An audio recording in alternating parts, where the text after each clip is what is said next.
All right, here we go. Yeah. Woo. Ooh.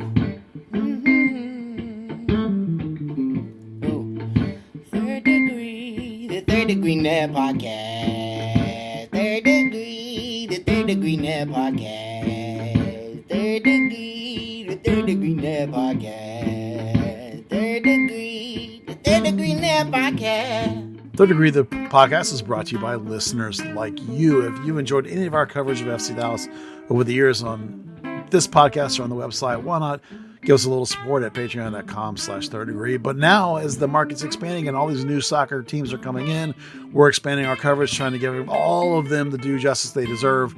Come on in and join us. Join us on the Discord, join us on Patreon, join us on thirddegree.net and on Third Degree, the podcast, for all the soccer coverage in the MetroPlex. Well, hello there, DFW soccer loving person you.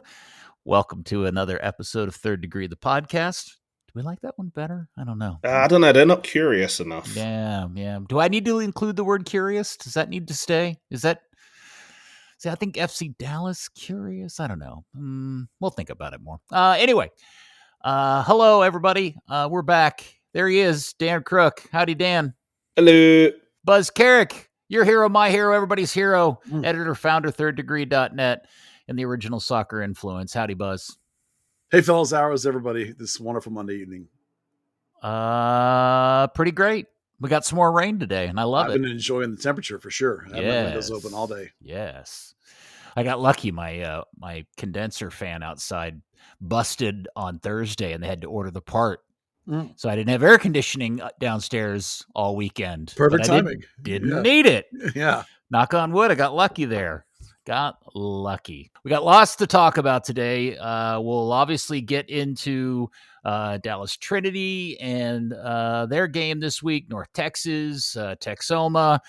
The big Atlético Dallas brand reveal is also on the slate for discussion today. But I'm sorry, Dan. I'm sorry, Buzz, but we have to get into it. When was the last time FC Dallas lost a game by 5 goals as they go to San Diego, play an expansion team, and lose 5-0?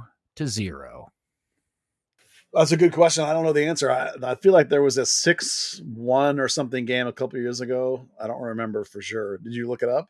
Do you have the answer for us? No, I don't. I should have. I was just thinking about it as those words. When I saw the score on the run sheet, I thought, wait, you know what? I don't even know the last time Dallas lost a game by 5 goals. Somebody added me on Twitter and said that they were bummed out because they had invited some friends of theirs to come like to a place to watch the game and have a couple beers. And, oh no! And they were like, "Wow, your team sucks." And I was like, I said, it reminds me like one of my good friends in this world, in this life. I finally talked him into going to a game, and it was the 8-1 LA Galaxy game. Wait, it was the first ever soccer game he'd been to. And he goes, "Is it always like this?" And I was like, "No." It's funny how that happens to people. Yeah. Oh yeah, man, it was a disaster, and we'll talk about the game. And obviously, the big news of the game, Buzz, is that Eric Quill decided to move to this 3-4-3 formation, and I could just see Nico Estevez somewhere in his car punching his dashboard in fury. Like, wait a second! I know. What are you doing? That's my formation. Well, the game before we talked about that worked really well. I wonder if we should see that some more. I couldn't quite bring myself to predict that he would actually do it like the next game. I thought meant like late in games maybe as an alternative. But sure enough, I did offer a version of that for people that when I was doing my preview, not as the first choice, but like there's a small chance this could happen. And sure enough, that is what happened. And it was a disaster. I'm most disappointed, I think, in the lack of reaction that it's not working, because you could have, with the personnel on the field, you could have switched it back to a back 4 easily enough. Somebody would have been slightly out of position, but you could have done it. You would have ended up with like an Abubakar at left back or something, or Urguide at left back. But what happened is basically, up until the PK, Dallas played fairly okay. They were really releasing the wingbacks high. And as we talked about last year a lot, when you're playing wingback, especially in this 3-4-3, you have to be able to get up and get all the way back and the all the way back wasn't happening. And because San Diego played with two wings, that really pulled the three center backs way apart, and it made a humongous gaps between the Irgide and Ibiaga and Abubakar. And then on every single goal, pretty much all but one, Ibiaga, chases the striker way out of the middle and is now like 10 to 15 yards out of position. And then the wings or a midfielder crashes out of the midfield right through that gigantic ocean-wide gap that now is in the middle of the back line and just shreds Dallas at will. And it doesn't help that the six in front of these guys is basically standing with cement shoes on and gets run past with ease. So that was an utter disaster. And the one goal that wasn't exactly like that was similar enough that when the striker didn't run away, he was right where in the middle in an ordinarily spot. Ibiaga was just so slow, the guy just pivoted him into the ground, and Ibiaga was like, what? And the guy was gone. But it was the same thing. There was a gigantic gap, and no solution was brought either by the players on the field or the coach at halftime or via substitutions to narrow that gap. And if you've listened to this podcast enough, one of the reasons people sometimes play three at the back is that when the wing backs come back, it compresses the back line and reduces the space between the back three center backs. And they didn't do that at all. And there was no recognition, no adaptation, and no recovery. And it just was awful the whole game. So it was a disaster in every way you could imagine. Yeah. Dan, you didn't see the game you were telling us before we started. So I'm just going to say you're a lucky bastard that you didn't see it, because it was weird. Now, the weird part about this, Buzz, is that in my notes at the 10-minute mark, I ironically have written the following: the new formation is clearly helping Dallas. Yeah. Because up until the first San Diego goal, which was the penalty kick, Dallas was pressing well. San Diego was very frustrated, couldn't get out of their own half. And it was I thought it was actually working, and you could actually read the team and what they were trying to do, both with and without the ball, which was the first time I felt like that all season long. And then, of course, the PK comes, and then the wheels start flying off from there. And I think Mikey Varas, and credit to him, he figured out what was going on, made a slight tactical adjustment, and corrected everything, because once the PK happened and they were down 1-0, it was, no holds barred from there. Well, Dallas will feel a little bit aggrieved about that PK. It's pretty, I'm not going to go call it controversial, but there's a little bit like, really, but the ref called and the VAR agreed. So whatever. I mean, that's a PK that he could have not called. Yeah. And San Diego's fans would be freaking out, and VAR would have looked at it and go, no, it's not a PK. Right. Yeah. It was completely a subjective decision by the referee, and there was no clear and obvious error one way. Well, that gave San Diego a lot of confidence. I was with you. I actually tweeted before the goal too, that I really liked how high the wingbacks were getting.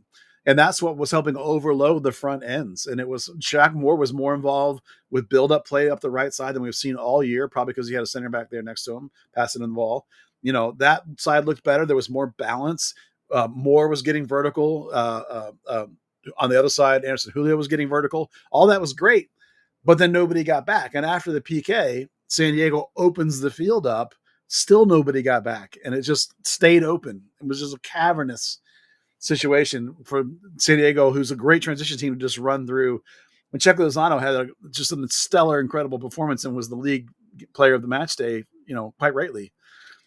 So there were parts of it that brought, listen, we know that Quill wants to play 4-2-3-1, and the part he wants from that formation is the verticality from the wings, getting behind and running past Musa, or in this case, Farrington and Acosta. This shape let him have that, but it sacrificed the defensive cohesion because those guys weren't capable of getting all the way back. Well, after the PK, San Diego gets their second goal in the 27th minute, which is exactly what you talked about. They just kind of pulled Dallas apart and got the back line exposed. Yeah. And it felt like in that moment that San Diego was doing to Dallas what Dallas has been doing to other teams, which is just kind of sitting and waiting for their opportunity to go vertical. And it was weird to see the game play out this way. But here's the thing, Buzz, and this is really the conversation, which is the thing that leads into last week, which is the Lucho Acosta problem, Yes. because the reason why he's trying the 3-4-3 is to solve this problem with Lucho Acosta. And I there were little bits and pieces before the penalty kick that I thought, ooh, there's something working here. But man, as the game went on and as San Diego figured out Dallas and just began to cause Dallas to have to chase shadows with their amazing passing. I mean, the intricate passing that team does in building out of pressure or just getting around Dallas was quite impressive for a brand new team with a first-time head coach. Like, that was really impressive. But this Lucho Acosta problem is very, very much a thing, and I have no idea how Eric Quill solves it. Yeah, it's interesting to watch somebody Lucci ball and dismantle Dallas playing Lucci ball, which is exactly what they play. Maybe we'll call it Mikey Veras ball. The Lucho Acosta problem is real. It is magnified by Petter Musa being out, and I will show you what I mean by that. Dallas in this game, between players, either being dispossessed or miscontrolling passes, basically, or making bad passes, they were turned over 27 times. And the last 3 games, including the win at Miami 39 times and the tie at Minnesota 30 times, since those are the top 3 turnover games of the season for Dallas. And that's because Petter Musa is not there. Because Petter Musa and Lucho Acosta work together really well. They're on the same page. They know how to find each other. This is not a shot at Logan Farrington. This is just a statement of he and Diego Costa are not dialed in and on the same page together for whatever reason. And it's escalating because Lucho Acosta had 63 touches in this game, which is the most for FC Dallas. And he had 53 pass attempts, again, the most for FC Dallas. So they're going through him. He's the fulcrum. And then he only passed at a clip of 64%, which is the lowest player on the team. Now, if he was the pure striker, if he was the 9 or the wing, you might not care. But he's the fulcrum. He's getting the most touches and the most passing attempts, and he's crapping out because he's not connecting and interlocking with the rest of the team in the front. This problem of figuring out how to use him still exists. Matt Doyle even said, somebody had asked him what he thought about FC Dallas, and he said, the only thing I can say is that Quill's clearly throwing stuff at a wall, trying to figure out how to make Diego Costa work in this team. Massive problem. He's going to have to figure it out. It's a huge going forward to try and solve this problem. And if you don't solve this problem, the season's going to be pretty rough. So, we all were, by and large, were super excited about Lucho Acosta coming to this club when they announced it, because obviously they needed somebody to play that kind of attacking midfield position. But I kind of feel like we talked about this at the time, but we didn't want to be totally Debbie Downer about it. But there was also a part of us that wondered how this was going to work in an Eric Quill system. And this is kind of coming to fruition. The trouble is that the kind of player he is, which is this off striker, Jason Kreis, Jesus Ferreira kind of player. It's what he is. He's not a pure 10. He's not a Mauro Diaz. He's not even an Oscar Pereira for sure. He's the kind of guy who doesn't put in the two-way effort. So you can't really use him as the point guy in that 4-2-3-1 that Quill wants to play. So you have a disconnect there between those two elements. And he's one of the most expensive players they have, one of the most important players they have. And right now, the integration's not there. So something's got to be sacrificed to make it work. You got to figure out how to be able to use him, probably in some kind of 2-striker system. But yet when you do that, he and Musa are not vertical get behind you kind of players, and Quill wants to play a vertical get behind you kind of game. So there's a problem. When Lucho doesn't have Musa out there, he's essentially a wasted. I mean, you might as well not even have him on the field. Pretty much, yeah. It dawned on me. I wonder. I'm a big fan of the fail fast theory, which is you try something, and if it doesn't work quickly, you just bail out on it, fail fast. Hey, Dan, just to get you included in here, I'm going to ask you a hypothetical. If this kind of continues at this pace up until the summer window, would Dallas be better off trading him to another MLS team who could use him for a cup run and trying to recoup some of that $5 million and using that to do something else? It wouldn't be a horrible idea. It's just how married to Lucho over Eric is Andre Zanoa. Interesting. Yeah. I mean, it's a ridiculous. I mean, somebody's listening to this yelling at me for even asking that question, because obviously Petter Musa could come back next week or in 2 weeks or whenever the ankle's going to let him come back, and things could get a little bit better. But even when those two guys were playing really well together, I still don't think we ever really believed this team was playing well. They were getting some results over some other pretty bad teams. Yeah, we talked about that a lot. Yeah. I think the key, like, it probably will feel like it's a ridiculous idea to try and move him on already. And they're not going to want to admit like, oh, we got that completely wrong. Let me ask the question this way. So instead of doing something silly like trading him, what could they bring into the team and change about the tactics that would make it work? Yeah. The trick is that I feel that you're with him, you're kind of limited into playing a 2-striker system, a 10-9 striker system. There's only a couple of those that really can work now. It's not a very common thing to play 2 strikers anymore. Everything's about overloading and overlapping and playing flexible soccer. So, you're really only stuck with like a 4-4-2 kind of thing, which is not really very common anymore, just because it really limits the capability of the modern outside back who can get forward in such a good positive way. And the other way is really to play basically sort of like they did last night, but less a 3-4-3 and more of a 3-5-2. And the problem with both of those things is that the roster is not built for either one of those things. But then you and I and Dan have been talking about how the roster is sort of built not really for anything. It's built for flexibility, right? To be able to do lots of things. Okay, well, that means if it really is built for flexibility, that means somewhere in there you may be able to find the bodies in that system to play in a way that frees up your best 2 players or more. And this comes back to the idea again, like if your DPs don't hit, if your U22 initiatives don't hit, if your TAM players aren't hitting, you're going to have a lot of problems in terms of winning games in this league. And last year it was because they were injured and they were gone. And this year it's because it's functionally not working. Let's just say that like over the course of the next month or two, you have $2 million players coming off the injury list, Sebastian Lletget and Paxton Pomykal, right? If you can figure out those $2 million players and Lucho Acosta and Petter Musa and Anderson Julio, if you can find a way, find the formation that will work with those guys. And right now I don't have the answer to this, and I'm sure we'll all be thinking about it. I'm sure Quill will be trying to work towards it. No, we're really kind of depending on you to figure it out, Buzz. I mean, we'll get there eventually, but we're depending on Eric to figure it out, not me. I mean, no one gives a crap what I think about it. It's the coach who's going to have to solve it. The trick is that you're going to go, okay, there is some talent here, but it being hurt or it not being used correctly or it being out of sorts are all just as bad. Like, not hitting doesn't mean like they're not available. It means like they're not performing. So like if they can't get these DP level players to perform, it's going to be a really dark, tough year.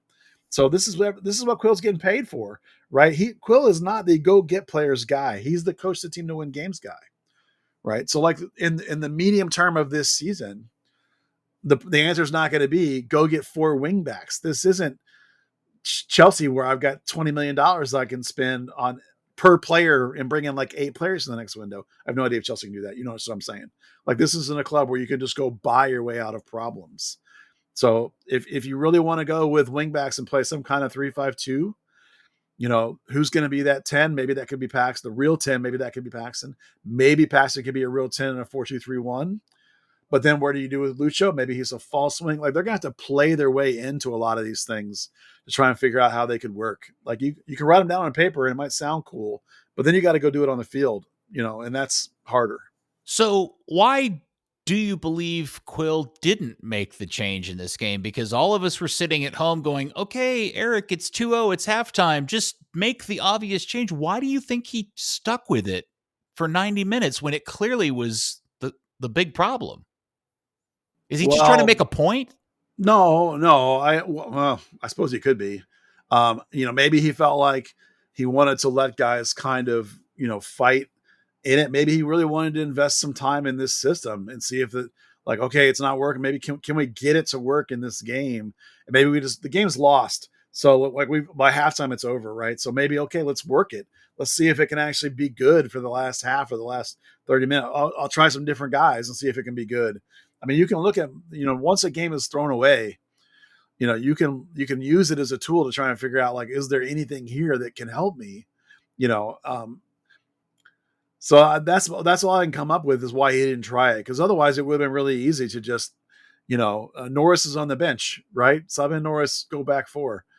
Take off one of those center backs, simple, right? Or even just use the guys you have, like I said, and put a Boubacar at left back or something. I don't know. It's not great, but it would work. At least it would be 4 across. So my only assumption is that, either it's a call to action of the guys of like, you guys made this problem. Let's go figure it out. What can you play this way? Can you dig deep and find it?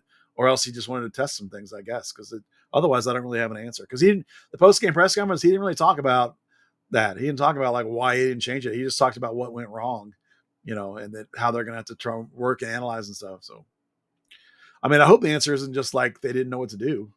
That would be worrisome. Well, in your instant reactions video after the game, you were right. It was hard to pick anybody, even though you require yourself to do it as man of the match, because everybody was really poor. And it was one of those games where the game just began to compound itself, and you could kind of tell Dallas was just was waiting for the 90th minute. But man, it's so weird to me that we have been spending time this season kind of singing the praises of Ibeagha and how much playing alongside Urigide has improved his game. But, oh, man, this was old school. Please get him off the field, Ibeagha, tonight or that night. And again, I think it's largely because of the system. And that clearly is not a system that works for him, because there were so many flashbacks to last season when they were playing 3 in the back and this was happening to them. And it's to me, it has more to do with the system and less to do with him as a player. Well, this is the first game we didn't see like a fight back mentality, so maybe Quill was kind of waiting for that. But San Diego did really well, right? We talked about this. They opened up the middle of the field, and all of a sudden, Ibeagha and Romario both look really old and really slow, right? And the thing that had been working defensively was that back 4 with the 3 guys across it in midfield, like that tight, compact back 7.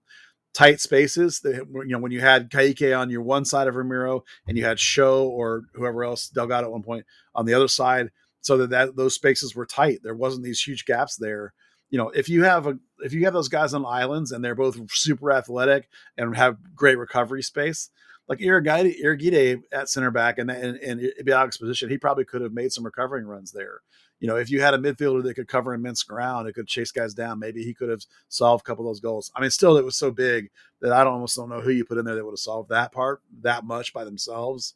But, you're going to have to go back to that compactness, if you're not going to want to give up 3 or 4 goals a game every time. You're going to have to tighten that back up again. That clearly doesn't work. That spreading out, the idea of spreading out the field for Dallas was bad, super bad. Yeah, the other thing is, Kaique, this was the first time that guy was out there for an extended period of time and really looked like a 19-year-old guy had just got here 6 weeks ago. He really got bypassed in a lot of ways. I think he over pursued a little bit, got dragged out of position a little bit, just seemed lost. He may have been like, what the hell is going on? Kind of mode. But that was true of the whole team. I mean, there wasn't anybody on the team. I mean, I made Anderson Julio my man of the match because I didn't have any moments where I remember like going, Julio, you moron, what are you doing? It was like, I didn't have that thought about him like I did pretty much on everybody else. But, he wasn't that great either. I mean, he had a fair number of giveaways and wasn't really great in take-ons. I mean, there really wasn't any, but Shaq Moore had a pretty decent game, except that he had that absolutely terrible choice later on when I couldn't get past it when he didn't shoot, when he should have, and he was wide open. And he also had, multiple bad situations and turnovers too. So, as even guys that were on the verge of maybe being an okay games were bad. I mean, like everybody was terrible. There wasn't any. I mean, Martin Paz was out of position a couple of times. I mean, guys that usually are very reliable. It was complete meltdown. Yeah, everybody was bad. Even subs coming in didn't do anything. Dan, you didn't miss much. Apparently not. We should make you go watch it just to suffer for punishment. No, at least watch the highlights. It was so bad. The worst part for me was that they gave up the same goal 3 of the 5 goals were the same goal, and the 4th one was almost exactly the same goal. I mean, the PK, whatever. That moment where is it Lozano who cuts inside that pass into the top of the box, and he essentially just screws Ibeagha into the ground and cuts back to his inside. Was that Chucky? And then he passes it to his right. Yeah. By the way, the goal in the 74th minute where it comes off the crossbar, this made me feel really old because that is the son of Simo Valakari playing for San Diego now. Simo is one of my favorite players that ever played for Dallas. It really annoys me that his son doesn't play for FC Dallas. I know. I mean, I know he's a nice player too. Yeah, I mean, I get it. He's free to do this without the other. I'm like, man, I would have loved for that kid to play. It's like Jesus and David. I mean, like I love Simo so much. Just a wonderful guy. I would have loved to have his kid come play here. That would have been so much fun. Yeah. Just emotionally fun. I mean, who knows if they even need him. I mean, Logan Ferguson's a great player. I have no qualms about in terms of that. I was like Simo Valakari's kid came to the league and didn't come to Dallas. I was like, oh man. Well, it was a bad night, and I felt stupid for watching the game on Saturday night and staying up late to watch it. But here we are. I don't know, man. It was the funny part is that up until the second goal, I didn't think San Diego was playing that well. And then they got up 2 goals, and instead of Dallas fighting back, they just kind of grabbed the game and just said, okay, we're going to ragdoll you to death for the next 60 minutes. Yeah. And that's what they did. And they clearly spotted a thing that was vulnerable, and they just went at it 4 straight goals. It's like, hey, look at this. And they just did it again and again and again. And it worked every time. It was crazy to me. Do you think there was any moment Dan Hunt is watching this going, wait, this guy was on my coaching staff? Yeah. Oh, I bet. That's one of the great stories of the Luchi Gonzalez era to now is that Mikey Veras, to his credit now, he got treated with complete disrespect when he was here by everybody. Oh yeah. All the players, all the people around the club. It was all the who is Lucci's friend? Who's this guy? He's Lucci's buddy from Lucci's coaching class. He was brought in as a yes man to hold Lucci's hand and make Lucci feel comfortable. Well, it turns out that he was probably the brains behind. I mean, listen, I love Lucci. I think he's an amazing academy coach, but he does not look good in comparison over the long run compared to Mikey Veras, who immediately got another job as the U20 coach and was great. And now has a head coaching job in MLS and looks great. So who knew that we all were disrespecting quite unfairly Mikey Veras? He's a way better coach than anybody thought. I don't know whether he maybe should have stood up for himself a little bit, but players tuned out when he would start talking, when he was here as Lucci's assistant, players would just stop listening because they're like, he's just going to say what Lucci just said. They just didn't listen to him at all. And that's from my opinion from standing there. I don't know what they'd say if you ask them, but you can watch guys roll their eyes and kind of turn away, you see it. You can't, good on him. It was about 90 minutes of just rondo for San Diego. They were just running a rondo the entire game, just passing around Dallas. And it was, Dallas pressed pretty nicely and had a couple moments where they turned them over, but didn't do much with those opportunities. But man, as the game really got out of hand, they just started clowning Dallas back and forth. And it was kind of embarrassing. Those rondos is a real thing. You remember Lucci loved rondos. We made a shirt, rondo. That was the Lucci quote, Yeah. And it works when it works. Yep. How many times did we watch FC Dallas play under Lucci? And we talked about teams were low blocking the crap out of Dallas. And we were like, how do you get them out? And they just Lucci balled the ball around for 8,000 passes. And they never could pull anybody out. Well, San Diego pulled Dallas out and shredded them apart. Right. And I think that's how some people figured out San Diego after their hot start is they just kind of started low blocking them a little bit. Yeah. And that is going to be their problem. Oh, yeah. If they can't get a team to do what Dallas did and get them to, poke Open out. Up. Yeah. Yep. So, well, there you go, which is weird because Dallas does have the 3 games in a week situation. Is Wednesday night is the U.S. Open Cup. By the way, I think today is the very first day I saw anything official out of the club mentioning the Open Cup game. I got an email or saw an email or something referencing the game against AV Alta on Wednesday night. So I don't know anything about AV Alta. I don't even know what division they play in. And all I know is what you told me, Buzz, is that their goalkeeper is a former Dallas Academy product. Yeah, Carlos Aviles. They play in USL 1. They are in 8th place. They're out of California. So that's the same league as Texoma. Do you know what part of California? The Antelope Valley. Antelope Valley. AV Oh. Ultra is Antelope Valley. I don't know where the Antelope Valley is. Okay. Is that is that in the LA area, the San Diego area, North Carolina, California?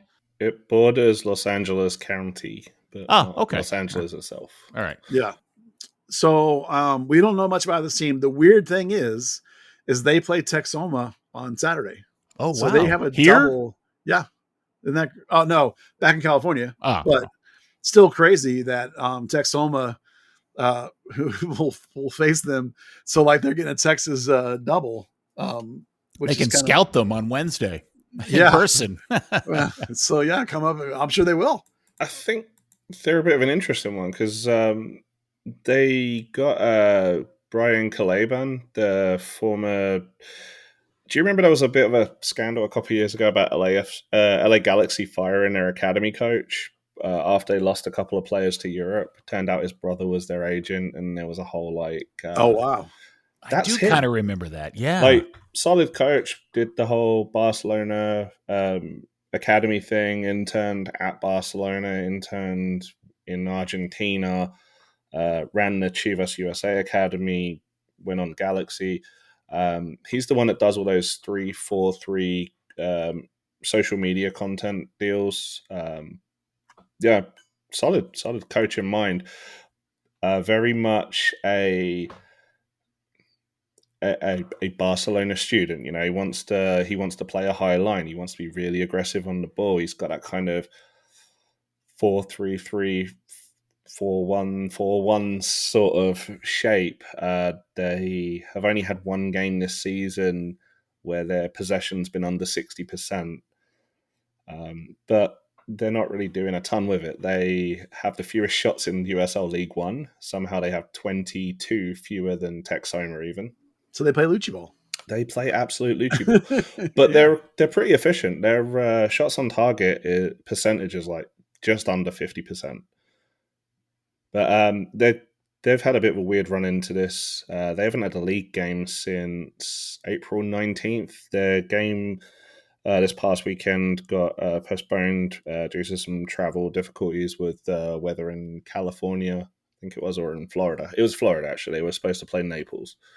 So their last two games were actually both 1-goal away losses to USL Championship sides. So they're pretty well drilled on cup soccer at this point. Well, what time's the game? 7:30? 7 for the cup game, I believe. 7. Okay. Oh, right. Peter, the most important part. They're not going to wear it, but they have a really killer home shirt, a green. It's like green on green with like a Joshua Tree and Antelope Valley Desert depicted across the whole jersey. Oh, I'll have to check that out. Okay. What's their away kit they'll wear here? Do you know? It's desert sand, like kind of beige. It's got like these like beige on beige pinstripes. That's all the cities around in the Antelope Valley, with a green collar. I couldn't tell you what color shorts and socks they are, but you know, light versus dark. So Buzz, how do you think Eric approaches this game? Well, this is your best chance to win something probably this year is going to be the cup because it's a limited MLS field. But the other thing is that you got to try and get your team right. So you want to rotate some, but I imagine that you would use just a little bit, but I imagine you would use pretty much whatever you think you're going to use next weekend on Saturday against RSL. So like whatever I want to do against RSL, I'm going to do that in this game too. I'm almost going to use it as like a get ready game, except that I got to take it seriously. I can't be looking ahead to RSL. So like, okay, maybe we rest Lucho Costa, you know, and that might be, and maybe we rest Urugide, and that really might be about it. So you have to decide what formation you want to play going forward. Like, okay, the 3-4-3 was a disaster. Okay, so do I go back to what was working, which was, you know, that diamond 4 as we've been calling it, or do I really want to try and go to what I really want to play, that 3-4-2-1? Well, it comes back again to Lucio Costa. Like, how am I going to do that, guy? So my assumption is that he'll go back to the diamond kind of 4 thing. That is the thing that has worked the best this season. It's not ideal. It's not what he wants to do, but it's what has worked the best with Lucha Acosta. And even though you're probably going to give Acosta this game off, maybe you'll put him on the bench. You still want to play that way for everybody else pretty much because you want to practice it. This is like when we went to when they went up to Minnesota and Quill said, I gave Acosta a game off, but because I want to make sure everybody else can play together without him because everyone was just kind of giving it to him over and over and over again. And that kind of still is happening. So another question you have to ask yourself is Ramiro is going to be out for Real Salt Lake. So do I let him play in this game or do I give him a rest and try and figure out who's going to play in his spot? And I think the answer should be figure out who's going to play in his spot. And to me, that is you take Kaique and put him in as the actual 6. And then maybe you put something you've been kind of wanting to work towards anyway, right? Is get him in there and let him see how it goes and bring back a Sho Kafumana and maybe a Delgado since you don't have Lejette or Paxton yet, right? And give yourselves a pretty serious lineup, a pretty serious team. And then other than that, there are no backup outside backs. So Norris and Moore are playing. You bring up a North Texas guy maybe and bring him out off the bench later, but you want to get a good lead before you start bringing in the North Texas guys. Because if you roll in North Texas, you're going to get beat because the USL 1 is better than North Texas. It's better than MLS Next Pro. So I would, you could maybe rest Paz, but he's a keeper. Why bother? Just play him.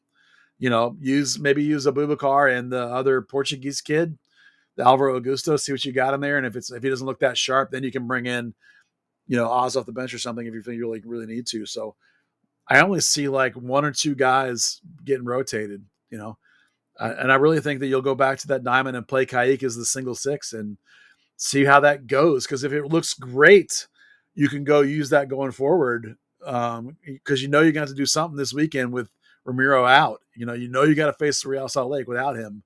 So who's going to play that spot? And so you might as well try it. And I think you start Farrington because Petter Musa will be back maybe this weekend, probably this weekend. So start Farrington in this game knowing that you can have Musa on the weekend. So that's if everyone can follow that, I think that's what. So Salt Lake is on Saturday. By the way, I guess I hadn't been paying too close attention. Salt Lake's actually behind Dallas in the standings. They've got a 1 less win. They're in 11th on 12 points, and Dallas is at the bottom of in the playoff part of the table on 15. So they've only won 2 of their last 5. Yeah, 1 of their last 4. So. Yeah, I would just expect, in this cup game, maybe rotate 2 or 3 guys, but otherwise play what you're going to play against Salt Lake. You're not good enough to rest everybody, and you need to be coming off that last game. Build confidence in most of your starters in this game and what you're going to do this weekend. So I think there'll be a lot of connectivity between the 2 games. That's not what I would do. Yeah. So with some of the injury situations, I noticed that Paxton Pomacall was not on the injury list. But he also wasn't in the 18. So yeah, I don't know if that was a mistake or an oversight. Is he actually now not considered injured? And is there a chance, if that is the case, that we'll either see him A, Wednesday night in the Open Cup, or B, on Saturday against Salt Lake? He's definitely off the injured list, but as a couple people I tweeted back when they asked me about that, is like there's a difference between being uninjured and being game fit and game prepped after 2 years without playing. So I don't think there's a rush. Has it been 2 years? Has it been 2 years? I think it's approaching 2 years. Aside from 6 minutes, yeah. Yeah, I mean, he played 6 minutes, right? That was the whole thing, that last. So, I mean, 2 years is maybe a little bit of an exaggeration, but it's over a year. It's between a year and 2 years. It's a long time. So the point of that is like you don't travel him out to the West Coast and play him on that disaster of a surface at San Diego. That was never going to be in the cards. The chatter we hear is they're targeting maybe the Houston game, which is another 2 weeks from now, maybe, that you would see him for the first time. There's no rush on him. I mean, let's not panic in that sense. And sometime in the next 2 weeks, we should see Marco Farfan come back. We should see Petter Musa, I think, will be back against RSL based on what I'm hearing and talking, and people are feeding me. I'm hearing RSL. I would not start him again in the cup game. Bring him off the bench maybe if you want to give him 15 minutes, if you feel like he's up for that. But Sebastian Lejette will be back somewhere in the next couple of weeks, probably 2. So you're going to get 3 or 4 nice pieces coming off in the next 2 or 3 weeks. Part of why you don't have to do any complete panic. You want to see if you can get some of these $1 million players back and see how it looks when you get all the guys on the field and get them working again. So no rush. Don't get them out there and get them hurt. Let's get through this next game or two. I mean, I know this Cup game's on the FC Dallas field. It's a nice field. It's gonna be fine. It's not that. It's not like that San Diego field, which is awful. Yeah, what is the deal? How could you not grow grass properly in San Diego? It's overuse. The school stadium belongs to the university. It's where they play their football games. It's also got a women's team that plays there. It's just overuse and bad management. That's all it is. It was a disaster before San Diego FC even existed. Yeah. I mean, the San Diego Wave, the WSL team, had massive issues with that service. They got fined by the league a couple of times for it being so bad, but they don't control it. It belongs to the school. So it's like, it's not their, I mean, they can't just throw money at it because it belongs to the Aztecs. So, and they probably play not just gridiron football. They probably play their soccer games on it too. I don't know for sure, but maybe they do. I don't know. So. Well, gross. Not everybody can have a FC Dallas ground crew, I suppose, that work their little miracles. All right. Well, anything else about Football Club Dallas before we move on to other more important things? Just in general, we've talked about this all year, right? This roller coaster, it's going to continue. There are going to be really big highs as you start to get guys back and get healthy, and then hopefully there won't be too many big lows, but there are going to be games where they're going to get skinned because there's still roster pieces that are wrong and don't fit what the coach wants to do. And they still have this, even if you get everybody healthy, you still have this Acosta problem you got to solve.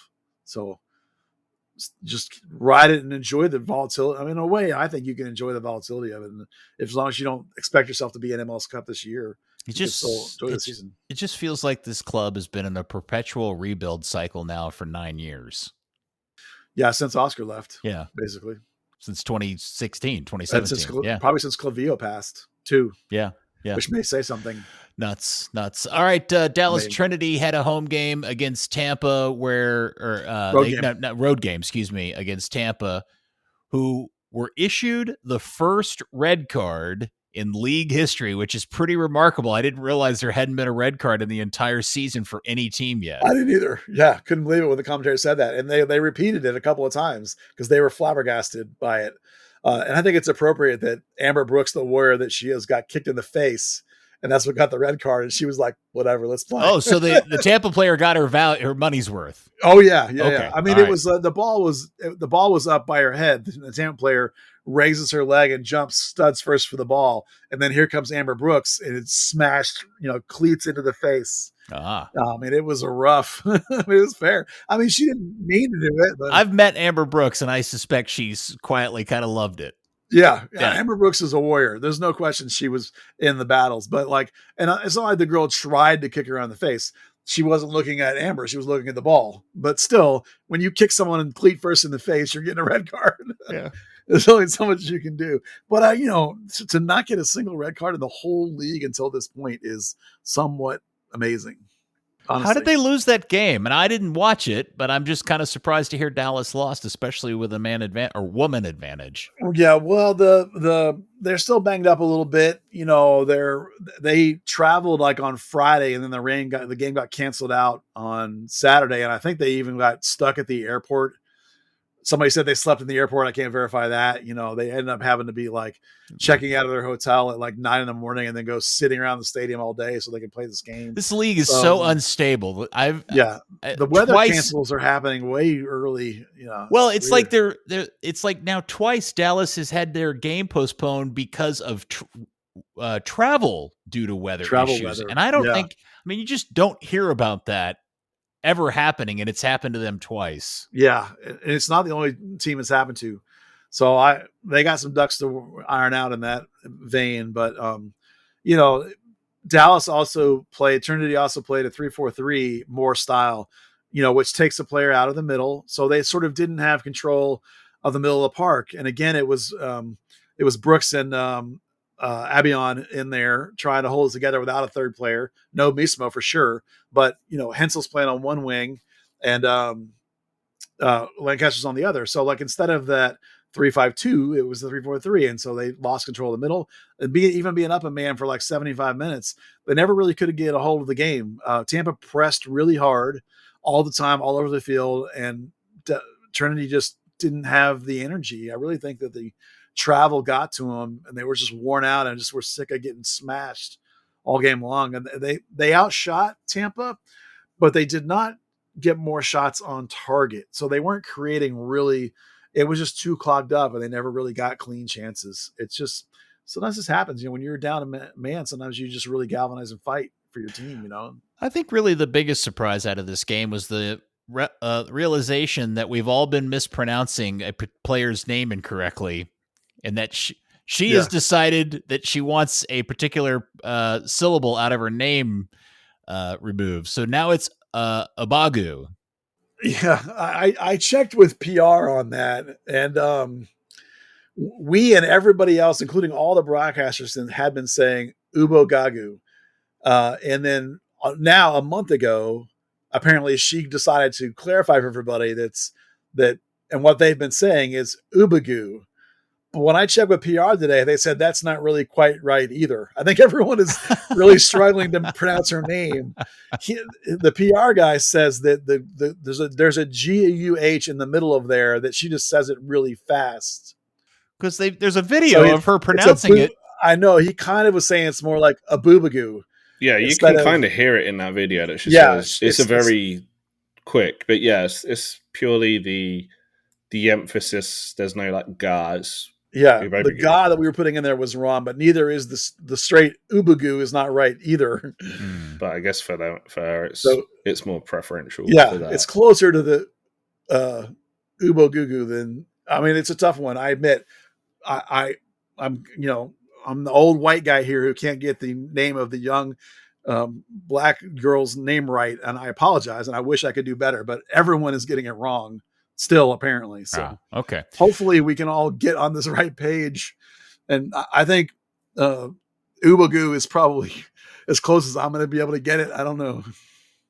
Well, still in second place, Trinity have their next road game against DC Power, who are second to last at 6:00 on Saturday, and it will be on the Peacock for sure. North Texas, that's the only team I think of all the Dallas area teams. North Texas is the only one that got a win this weekend, Buzz. Yeah, if you care about wins for North Texas, they won. They won one I think over Minnesota United, who's a really good team and has been doing really good things in MLS Next Pro. But Dallas has their number. North Texas SC has their number for some reason. And this kid named Landon Hickam scored an absolute cracker of a goal. And he got the Rising Talent Player of the Week award from MLS Next Pro, which, is only one guy in the whole league. So credit to him. It was an absolutely fantastic goal. And he played pretty well. He's an actual legit 6. He's going to SMU. So he had a pretty solid game. And just all the way around, again, if you think this is important, John Gall's getting them pretty dialed in and playing a pretty tight defensive game. They're able to, get a goal or two and hold on to these games and not let guys come back. Early in the year, they were giving up a lot of come from behinds, or teams were rallying and scoring and beating them, and they're clamping down on that a fair bit. So if results is the name of the game, that's great. I wish they would be playing more of these youngsters, but, what can I do about that? So, in the meantime, they're grinding out wins and they're climbing into the top parts of the standings. So now they're off to the 18th, and the academy has their MLS Flex tournament this weekend, which is a way to win your way into the playoffs at the very end of the season. So some of the kids, like 6 players from North Texas, that are young enough to be on the academy, are going with the academy, which is probably why they don't have a game this weekend. So. Texoma. I saw something on Twitter and it looked like they were in a lead. And I thought, they're going to win their first game, but no, they lost to Charlotte on a late PK, 4-3. Yeah, they have a couple of their best players are getting some goals, but they're really struggling to keep balls down in the net. Brian Padilla is definitely their most talented pure soccer player on that team. They really need to sign him up for the rest of the season. He's only got a couple of weeks left on his short-term deal that he did. I hope they can keep him because he's definitely a higher caliber player than anyone else they have.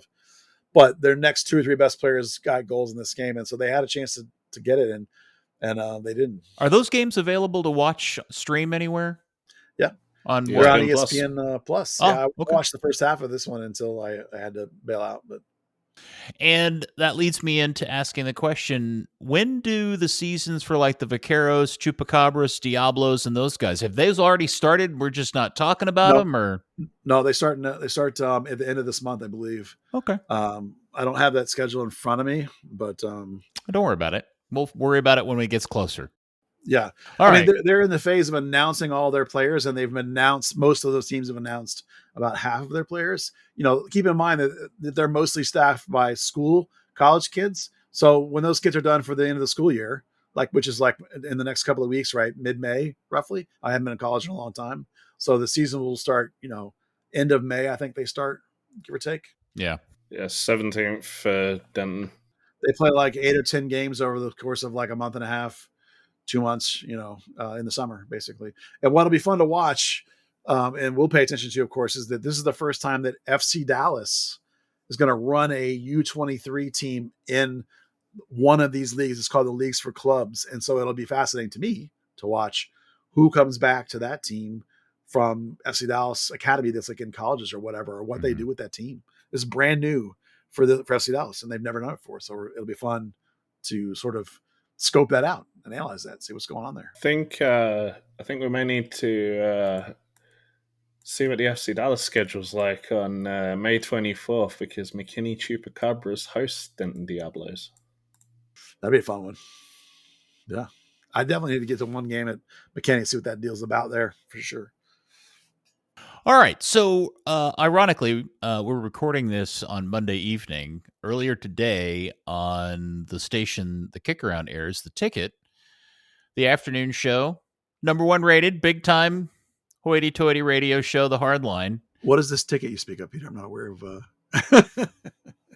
Dave Lane was doing a segment, and I was shocked to learn that he was dedicating the segment to discussing what happened on Friday evening out in Garland, which was the big reveal of the USL Dallas/Garland team. And he wanted to discuss that because he also wanted to mention to Corby and Bob, his co-hosts, that this was also coinciding likely with the announcement that the USL was doing promotion relegation. And, Dave is a soccer, he's an Everton fan, but I didn't expect Dave to know all the nuances and the number of teams now playing in the Dallas-Fort Worth area and all of the ins and outs of it. So some of it was missing there, but overall, I was impressed that Dave even wanted to talk about it because it is very much something that has been on a topic for the three of us since it came out on Friday. I've had a lot more time to kind of digest it, but it has been revealed at the event in downtown Garland on Friday. It will be called Atlético Dallas, which is not a surprise. I think we all kind of had heard or seen some hints of that. But I think really the overall branding and kind of the messaging that was put out through the logo and the word marks and the video are all for a very interesting conversation. And I'm because Dan's kind of our design guy on the show. Dan, what are your overall thoughts and reactions now you've had a few days to kind of marinate on Atlético Dallas? Okay, so... By the way, Dan is wearing an Atlético Dallas hat with the snake and wolf on it. Okay, I guess start with the snake and wolf. The colorized full logo for me is a bit of a miss.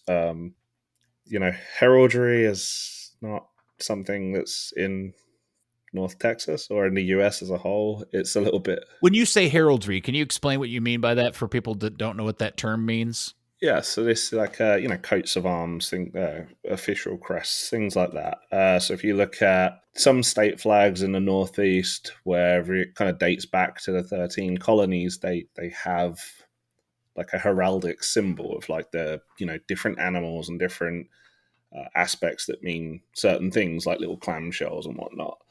In Atlético Dallas's case, it's the Mexican gray wolf, or as people were probably more likely refer to it, the New Mexico lobo, and a rattlesnake. Okay,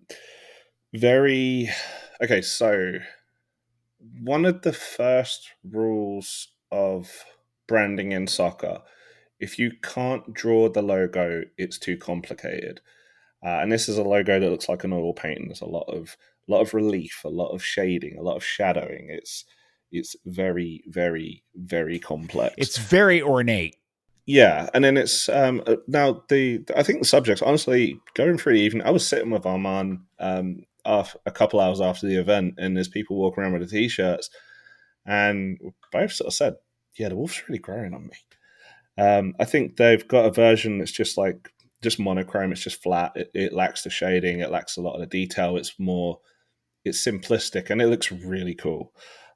Is that what's on your hat? Because I can't really tell. Is your hat kind of that version?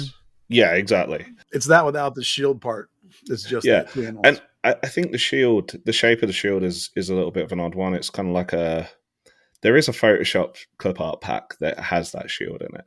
I think if you're going to go ornate, you go ornate all out. Whether that's kind of a bordering or a different shape. Hopefully, it's just that's going to be what they use for a surround on the jersey, and mostly they're just going to kind of go with the two animals there, because that's a cool look. That's very individual. One thing that's a little strange for me, and I know this is Peter, you mentioned it when we were talking in Group Me when it was kind of revealed, was the lack of wording in the logo. It's rare, right? And ironically, if you look across the Premier League and La Liga, there are two teams that lack any kind of lettering in their logo: Wolves and Atletico Madrid. Well, I look, just from a simple standpoint, name me a brand new business, hamburger shop, toy store, plumbing services, soccer team, name it. Show me a brand new thing that introduces itself to the world and doesn't include the name of what it is in their logo, and I'm going to show you something that goes out of business very quickly. Yeah. I know they are trying to create a long-term brand. I sat down with Sam Morton. He said, something that outlives him and Matt Valentine. And I guess you can liken it to, I think a brand is good, but how you use it is more important. I always use the example of the Dallas Cowboys. To me, dog shit brand. It's just a star. It's a janky font, but they use it so well that you see that star and you instantly know what it is. You see that weirdly bolded bottom of a font, you know what it is. Anyone over the world, they don't necessarily know what the NFL is.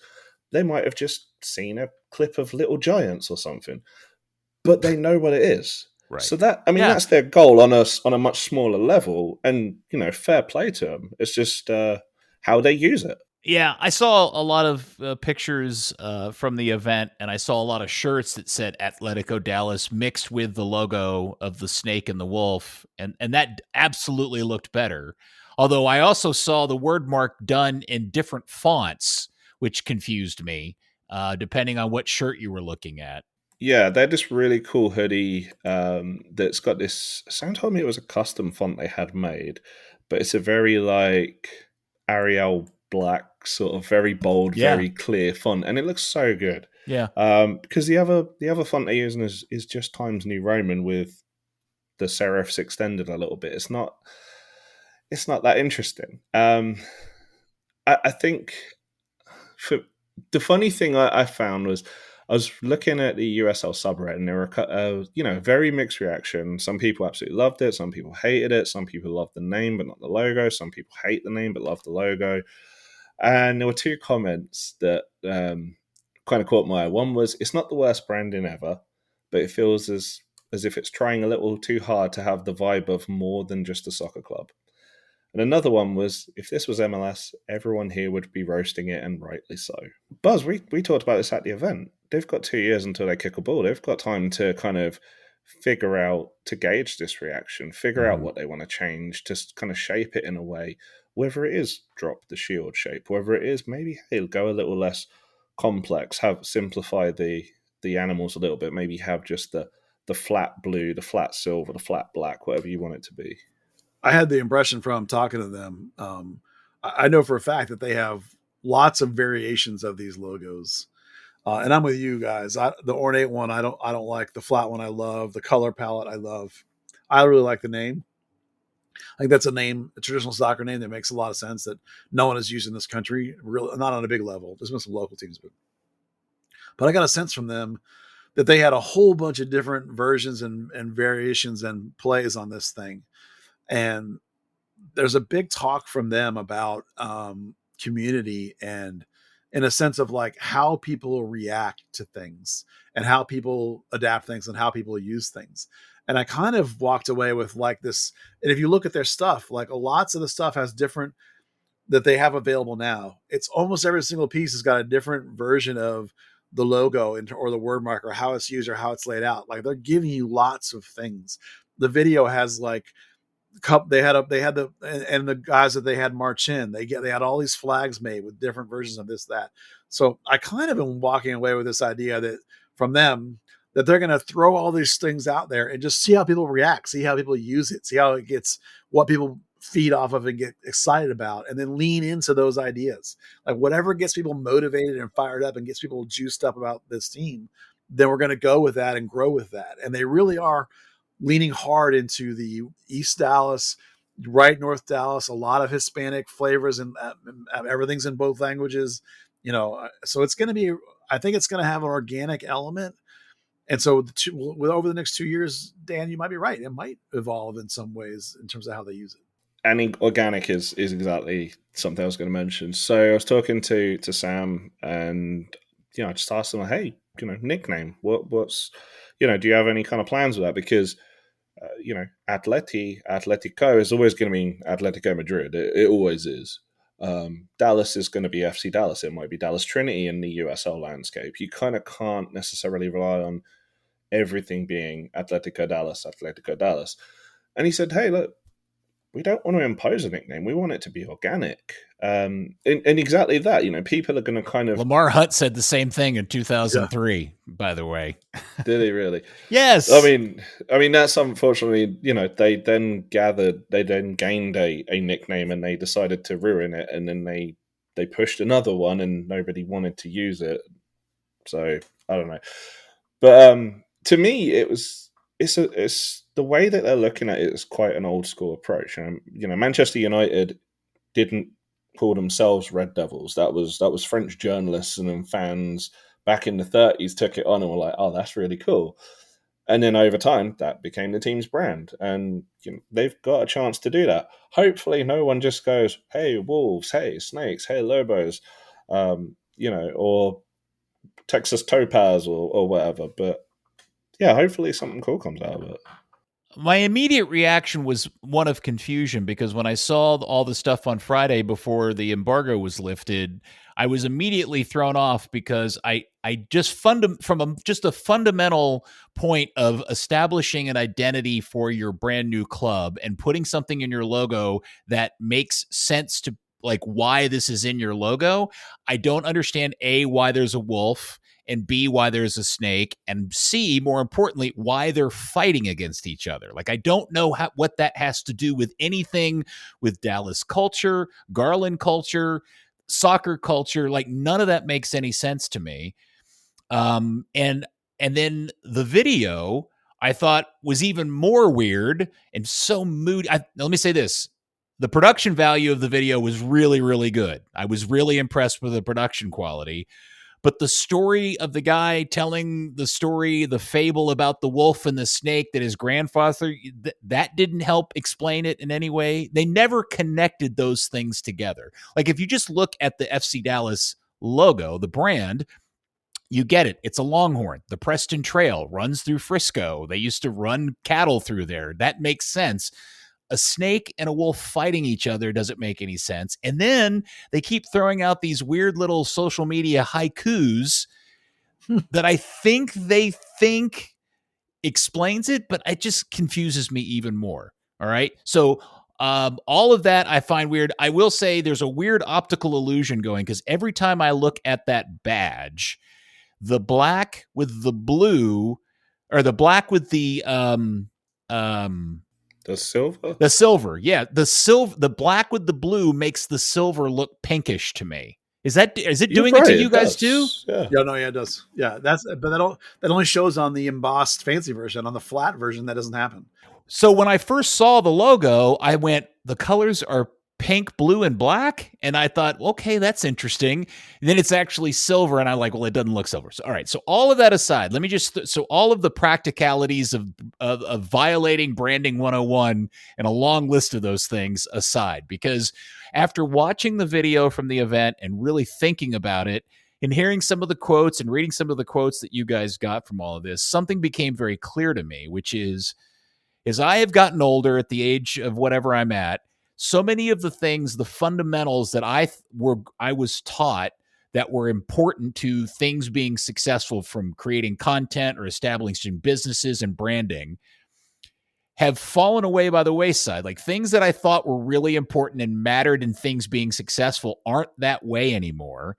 And all of this stuff that we're talking about as it relates to this soccer team, I don't think really ultimately matters, because what will matter and what was really showing itself on Friday night was their ability to connect with a community and a target audience that very much wants to be A, spoken to, and B, respected. And that is the Texican, Mexican American, Latino audience that is in East Dallas, Garland, Mesquite, all of that area over there.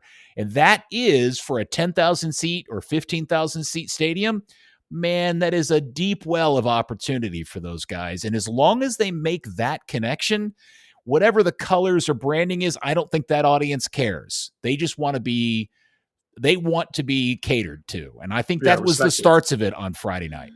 And there were a lot of people there that said it didn't matter what they said; it was purely how they said it and who they said it to. So they played that video. They played the Spanish version of the video, which is infinitely better than the English voiceover. It's it's just more. Well, it's the same guy. Moody it's just more moody in the right way. It's not. I don't know. It felt there was like an authenticity that felt more present in that than in the English version, strangely. At the end of the day, like, you're right, Peter, that execution is what's going to matter in terms of the product. Like, if you bring a product that's entertaining, if you embrace the community, if you continue with the bilingualness, if you respect that community, if you have players that they're gonna represent some of that community, you're gonna have. And I don't mean to go like 100%, Latino and ignore the other parts of town either. It's got to be everybody. It's all inclusive. There are big chunks of Garland and Dallas that aren't Latino. It's all going to be part of that. And they're going to have to, if you bring a quality product at whatever price point you're going to be playing at, the USLC, USL Premier, whatever it's going to be in, right? If you can give people a good experience. I don't know how many times I've talked to people about this team and they've said, man, it's a lot closer to me. I'm going to go to that one because it's here where I live, whether it be Garland or whether it be downtown Dallas. It's like, I was talking to somebody the other day and I said to them, the Cowboys are not just Dallas Fort Worth dominant. They're like all of Texas, all of America, huge, right? Other sports, other pro sports are dominant, like in the whole DFW. Everybody will go to the Ranger games in Arlington. Everybody will go to the Mavericks games in downtown, right? But soccer's not like that. We're still community on soccer. MLS teams, 30-mile base, right? Garland's 30 minutes down the road, right? It's going to be those 2, 3, 4, 5 cities around that team in Garland. You know what I mean? South Mansfield for North Texas. If the forward team comes in, there's still these more local, more immediate. And if you attack those immediate markets and you provide, as you said, the right product and the right feeling for that community, you're going to fill up a 15,000 seat stadium.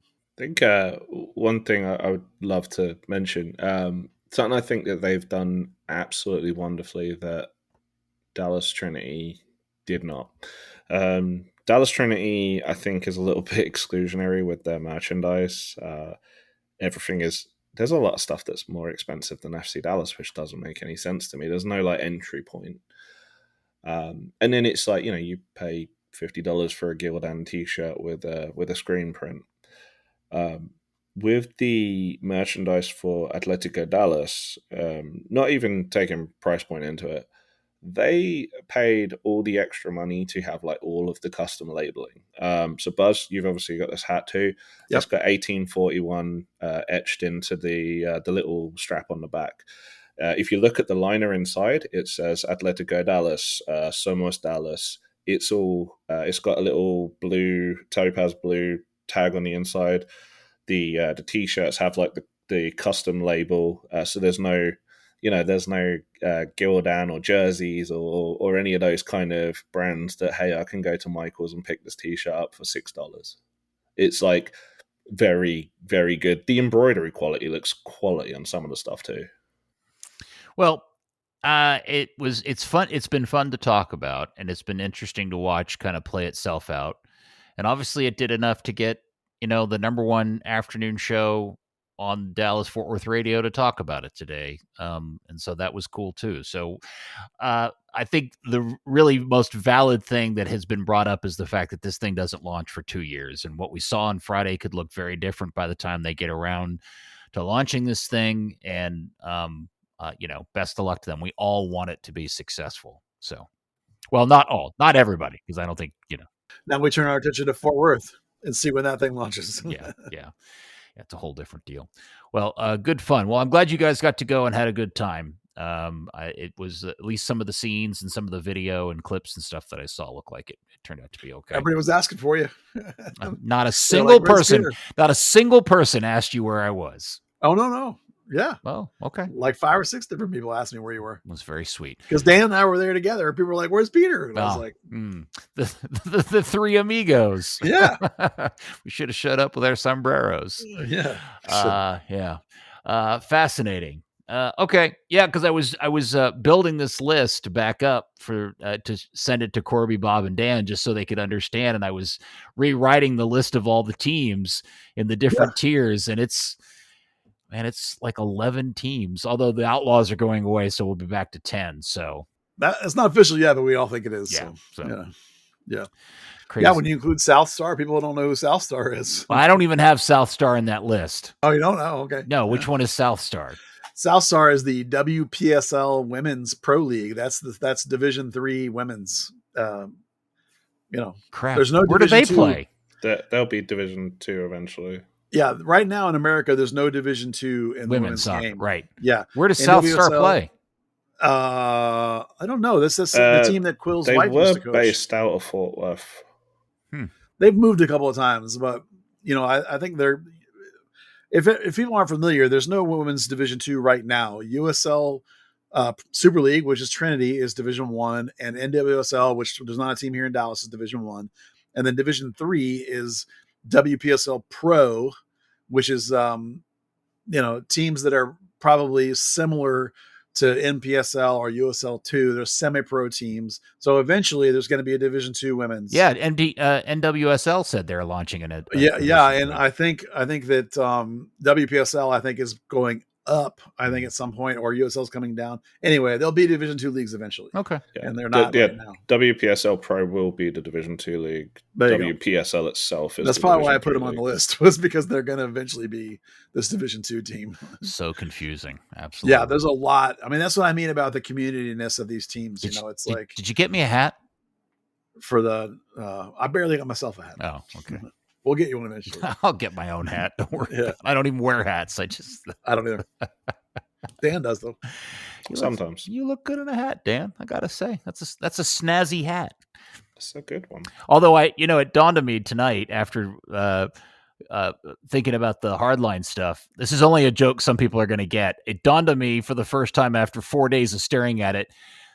The Atlético Dallas crest should have been the crest for the old Hardline 2.0 back when Corby and Mike Reiner were the two hosts of the show, because Mike Reiner was the old gray wolf and Corby's known as the snake, and that would have been the perfect crest for that show. Well, the owners are pretty old school Dallas. So before DFW, maybe they did it on purpose. Yeah, maybe. Or it could be the new Game of Thrones spinoff. It could be the new Game of Thrones. Yeah.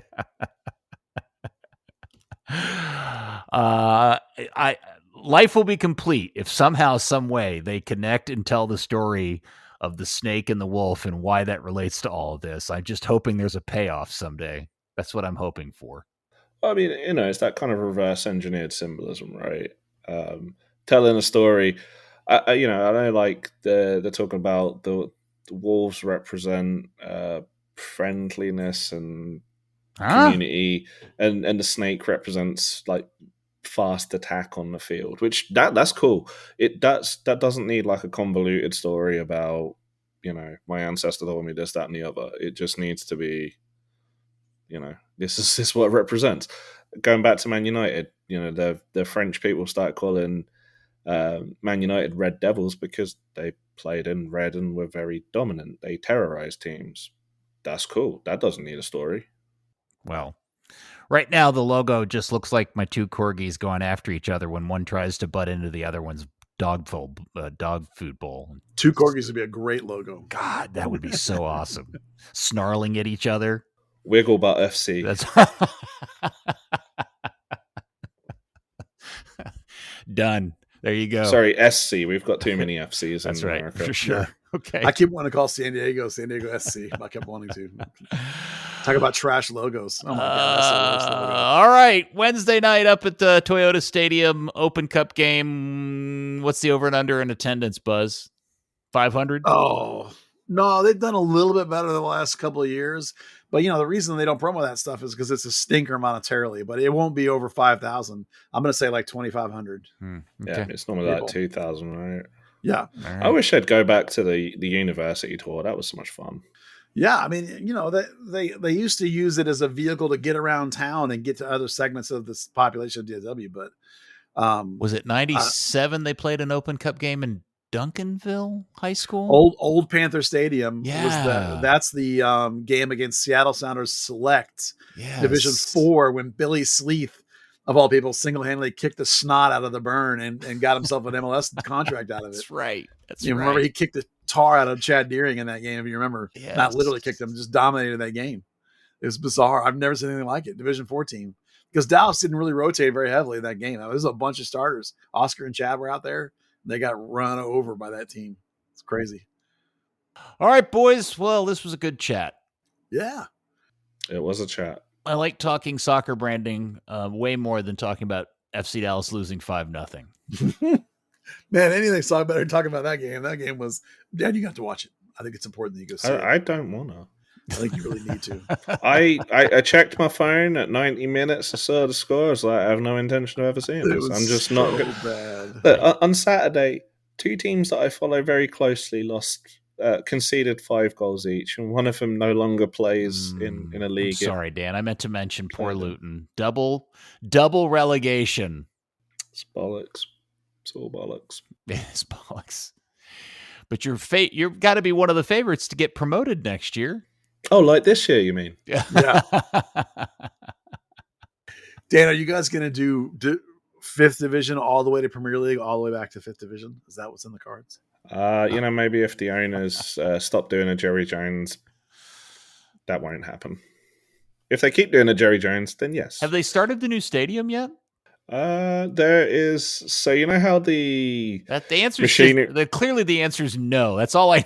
It's yes and no. You know how the machinery got moved into Toyota Stadium and nothing really happened for 2 weeks because they had that pre-construction legal shit. Right. That's happening right now. Okay. All right. Very good. Well, Dan, good to see you. You do look good in a hat, and thanks for being here. Thanks for having me. And Buzz. Yeah, man. You and I were the ones that got punished by watching that game. That was rough. Maybe we'll get lucky and we'll be rewarded by watching 2 wins this week.